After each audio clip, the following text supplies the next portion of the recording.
Hello everyone. Today we will see how to export a Sketchup file in STL format in order to open it with other modeling software or to print it with a 3D printer.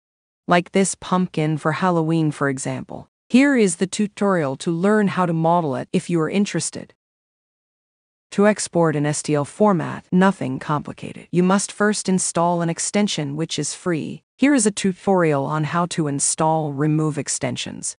This famous extension is called Sketchup STL 220 RBZ. Once installed, click on File. And here export STL. Then we don't touch anything, no adjustments, we simply do export.